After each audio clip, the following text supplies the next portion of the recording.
So today we will be hooping and sewing on a golf shirt. This is a Port Authority. We also have Nike golf shirts, but a lot of people were asking to see how to hoop and sew on a golf tee. So first we will start with what size we want. There's various hoops. It's the hoop that I'm going to choose because I'm going to put it on the back, in the center on the back, and I'm going to put a logo. So first thing I will do is I'm going to loosen up my ring and drop it down. This ring right here, I'm going to take not just one, but two backings, just because the golf shirts tend to stretch a little bit. I lay that over the ring. I place the ring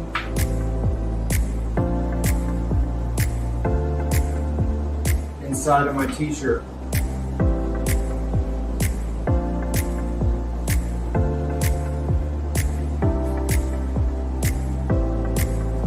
Now, I will line up center as much as I can.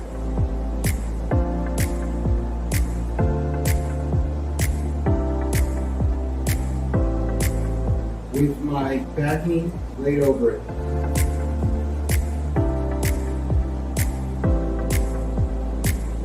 You might take a couple adjustings to get it just right. When you have it in the right place, flatten it out so there's no wrinkles. Drop it.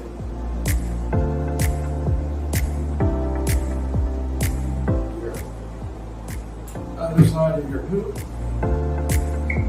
If it's too tight, just go to that. Loosen the knob on the outer ring. So it's at the point where I drop it. Now that you've got it all secure, you want to push in this ring. You want to pull out your fabric so there's no wrinkles. You want to tap on it, make sure it sounds like a drum.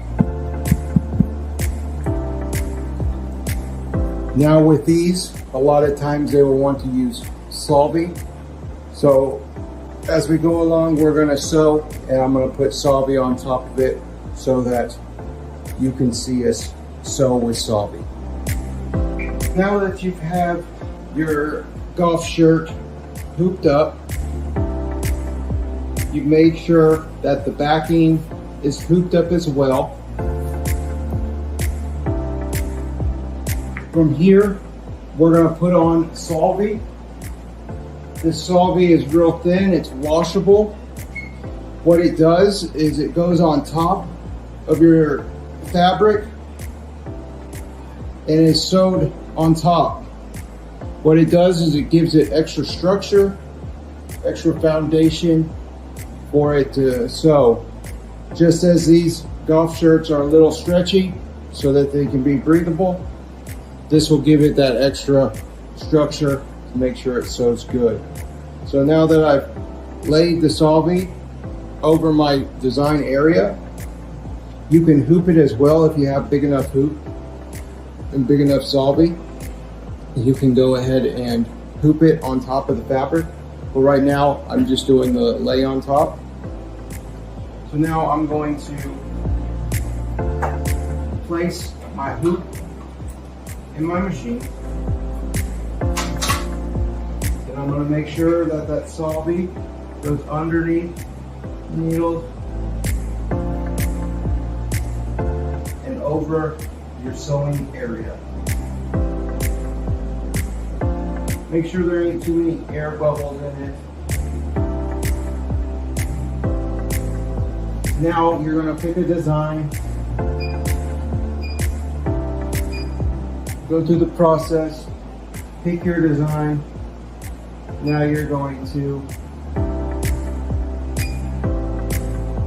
pick your frame,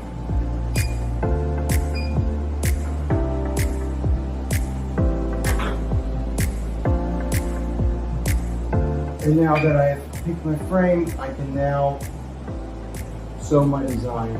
I will trace, always trace twice, sew once.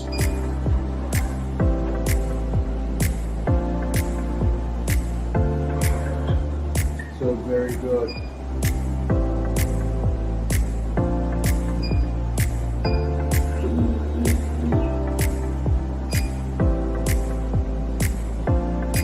Trace one more time. I'll trace the actual outline of it. It's doing good. I make sure that the solvay ain't gonna move when it is tracing.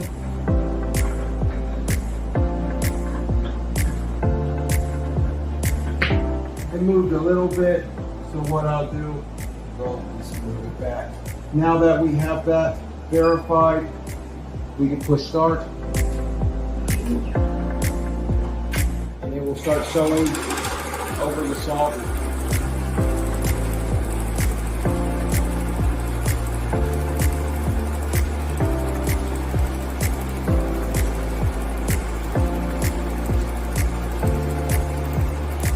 So I'm going to bring you in and kind of let you see how the thread will go over the solvay and make extra structure. This solvay is also good for beanies, sweaters, anything that is really stretchy.